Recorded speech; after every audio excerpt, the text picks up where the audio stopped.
Yesterday, I mentioned the Democrats play a game of Calvin ball. And the rules of Calvin ball are that there are no rules except anything that helps Calvin win. Calvin, the comic book character, Calvin and Hobbes. Remember, it's really bad if you're super wealthy if you're a Republican. If you are a Republican and you're a wealthy guy like Mitt Romney, you're too detached from the plight of the common man. Well, now they're playing Calvin ball, and now if you're a poor Republican, it's really bad because you might be subject to bribes. I want to read you this from Vanity Fair. It really is heads you lose, tails they win. In the week since Mike Johnson was elected Speaker of the House, we've learned a tremendous amount about the Louisiana Republican, and virtually none of it has been good. For example, the man the GOP just elevated to one of the most powerful jobs in the federal government tried to help Donald Trump steal a second term, is virulently anti-abortion, thinks America doesn't have a gun problem, very possibly does not believe in evolution, definitely doesn't believe in separation of church and state, has claimed homosexuality is sinful and destructive, and is married to someone who founded a company that equates being gay with bestiality and incest. And now for something totally different, we've learned the new House Speaker doesn't have any bank accounts listed on his financial disclosures. The Daily Beast reports that in financial disclosures dating back to 2016, the year he joined Congress, Johnson never reported having a savings or checking account in his name, his spouse's name, or in the name of any of his children. In his latest filing, which covers last year, he doesn't list a single asset, which, given that he makes more than $200,000 a year in addition to his wife's salary, is a little odd. As the Daily Beast left-wing reporter notes, it's unlikely Johnson literally doesn't have a bank account. Rather, it's that he lives paycheck to paycheck, and the money he does have in various accounts doesn't meet the reporting threshold set by the House Ethics Committee. Members must disclose any accounts at any financial institutions that have at least $1,000 in them and a combined value of more than $5,000. Accounts belonging to members' spouses and dependent children count. And while it's a fact that most Americans live paycheck to paycheck and that about a third would not have the money on hand to cover an unexpected $400 expense, when it comes to Johnson, the numbers don't add up. Really? They don't? See, now suddenly they're saying he makes $200,000 a year and he's rich. His income puts him in the top 12% of earners. And it's extraordinarily rare for members of Congress to not list a qualifying bank account, let alone zero assets. Brett Capel, a government ethics reporter, told the Daily Beast. Jordan Leibowitz, communications director for the left-wing Citizens for Responsibility and Ethics in Washington, offered a blunt assessment, saying if Johnson truly doesn't have any assets, it raises questions about his personal financial well-being. He made $200,000 last year. His wife took home salary from 2 employers. So why isn't there a bank account or some form of savings? He does have a retirement plan that he lists. He owes hundreds of thousands of dollars between a mortgage, personal loan, and home equity line of credit. So where did the money go? If he truly has no bank account and no assets, it raises questions. One of the reasons we have these financial disclosures is to know whether politicians are having financial difficulties, which could make them ripe for influence buying, which apparently is one of the things we have to worry about. If he was wealthy, they'd be excoriating him. I bet I know what the problem is. Follow along with me here. Mike Johnson, the Speaker of the House, has been in Congress since 2016. He makes a little bit over $200,000 a year as a member of Congress. His wife draws salaries from 2 separate employers. They have a number of children. He doesn't list a bank account because he doesn't have more than $1,000 in a savings account or a checking account up to $5,000 combined. He's a devout Christian and a Southern Baptist. What do you want to bet Mike Johnson is on the Dave Ramsey plan, and that's why? Because, the Dave Ramsey plan, you do a household budget every month. He's got a mortgage and a home equity line of credit. He's got a personal loan he's paying off. He's got a retirement plan. What do you want to bet Mike Johnson is throwing every disposable dollar at the mortgage, the loan, the home equity line of credit. He doesn't have massive piles of credit card debt.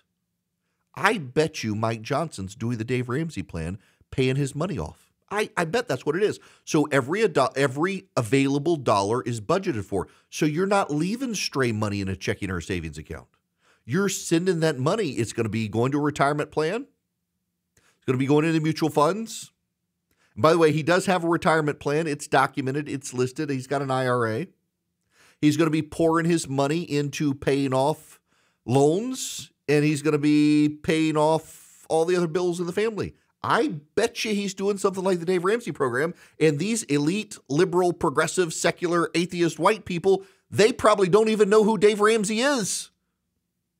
What they know is that they see a Speaker of the House, and how dare he live paycheck to paycheck. These are the same people who want you to know the economy is doing just fine because their Pilates classes have only gone up 15%. I bet you. Look, this is total speculation on my part, but I bet you Mike Johnson's family, given their background, Southern Baptist, evangelical, Bible-believing, they're on the Dave Ramsey plan. We're getting on the Dave Ramsey plan in my house. We're starting work. And so the problem is, have I told you all this? I met Dave. I met him last month, and I told him we were about to start, and now his team keeps reaching out. Have you started? Have you started? When are you starting? Well, you get it off the ground, Erickson. They sent me some books. We're starting it. We're starting it. And the first part of it is you build a budget.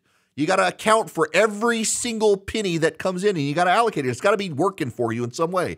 Paying off debt, paying off bills, growing your savings. Mike Johnson, he's got the savings. He's doing the Dave Ramsey plan. But what's notable to me is that it just, you and I both know darn well, if he were a millionaire, they would be attacking him for that. But he's not a millionaire. He's a Orthodox Bible-believing Christian who is deeply committed to his faith and lives paycheck to paycheck. By the way, he has an adopted black son. They're attacking him for that as well. He doesn't use his black son in commercials and mail pieces because he doesn't want his black son to feel like he's a prop or to be seen as a prop. So he doesn't do that. So they're attacking him for that too. They're attacking him for everything. Everything they can get their hands on, they're attacking. So they're attacking him for interracial adoption because the left, believe it or not, the left in America right now does not like interracial adoption. They think interracial adoption is bad because you're taking a black child out of the black community, and a black child is bound to his skin color. Therefore, if you take a black child out of the oppressed class community and raise him in the oppressor class community, you are in other ways oppressing him in ways that will make him oblivious to his oppression and will cause him to act badly in the future. No, I'm not making that up. That's a real thing. These people are insane. Progressivism is a mental health issue. And you got a Speaker of the House who's living paycheck to paycheck. He's living paycheck to paycheck. He's paying off all of his debts. He's got a mortgage he's paying on. He's got a home equity line of credit he's paying on. He's got a personal loan he's paying on. He's more normal than they wish you to believe. Most Americans still go to church on Sunday, believe in God, and live paycheck to paycheck. Even people who make $200,000, $300,000 a year.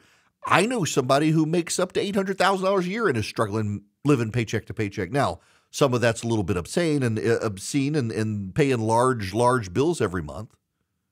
But a lot of Americans, regardless of their income level, under $1 million, they're living paycheck to paycheck. Some of them are writing big checks for kids' private school or cars or homes, you name it. Mike Johnson makes $200,000 a year. He'll get a little bit of a pay bump by being Speaker of the House. And he's living paycheck to paycheck. And they hate him for that. They think now he's going to be corrupt and subject to bribe. But if he were a millionaire, billionaire, they would also believe he was corrupt and subject to bribe to preserve his business interests that caused him to be a millionaire, billionaire. This is Calvin Ball. This is Calvin Ball. They're moving the goalposts. They're changing the rules of the game. It used to be if you were a fat cat Republican, you were corrupt and bad. And now if you're a Republican who lives paycheck to paycheck, you're corrupt and subject to bribery and bad. All they want to do is make sure they always win the game. And those members of the media who feed the narrative. And by the way, the reporting went out, the talking points went out. This is everywhere over the media. It's not just Vanity Fair. There are reports at every major political news source in America that the man lives paycheck to paycheck as Speaker of the House of Representatives. That should at least endear him to people who will understand, he understands, the plight of the working class in America. But how can he when he makes six figures? Oh, there are a lot of upper middle class people in America right now who are struggling. And at this point, given Bidenomics, you make $200,000 a year, you're not really that wealthy because the cost of living is so high. You're upper middle class. You're covering private school tuition for your kids. You're paying on your mortgage. You're doing all these things. They just want to hate him. They want to come up with an excuse to hate him. And this is how they've decided to hate him. What you won't hate is going to EdenPureDeals.com and getting an Eden Pure Thunderstorm, the 3-pack. You can get them, 3 of them, at EdenPureDeals.com. You go to EdenPureDeals.com, you put in the discount code ERIC. On the front page of the site, you put in the discount code ERIC, and you can get 3 Eden Pure Thunderstorms. Now, what are Eden Pure Thunderstorms? They're air purifiers, so they get rid of the dust, they get rid of the pollen, they get rid of all the stuff floating in the air. They use electrostatic plates, by the way, which is kind of cool. They've got these metal plates. They get a static charge, and as the air flows through them, they trap the particles, and so you just wipe them out on occasion. You don't even have to get a filter subscription. But then where they really shine, and this is actually how I don't use them as an air purifier. I use them because of their odor elimination. They wipe out odors. They get rid of smoke odors, litter box odors, general pet odors, the wet dog smell, cooking odors, you name it. They wipe them out. I've had rental cars where people have smoked in the rental car, sometimes cigarette smoke, sometimes something else, and they stink. And the Eden Pure Thunderstorm, you can plug it in with a USB cord in the car and just wipe out the odors. Hotel rooms, same way. I keep one in my travel bag. They're a little bigger than my hand. They work great. EdenPureDeals.com. The discount code is just my name, Eric. Get 3 of them for less than $200. You're saving $200, and you get free shipping at EdenPureDeals.com. He's got the courage to tell you the actual truth, even when it isn't popular. It's the Eric Erickson Show.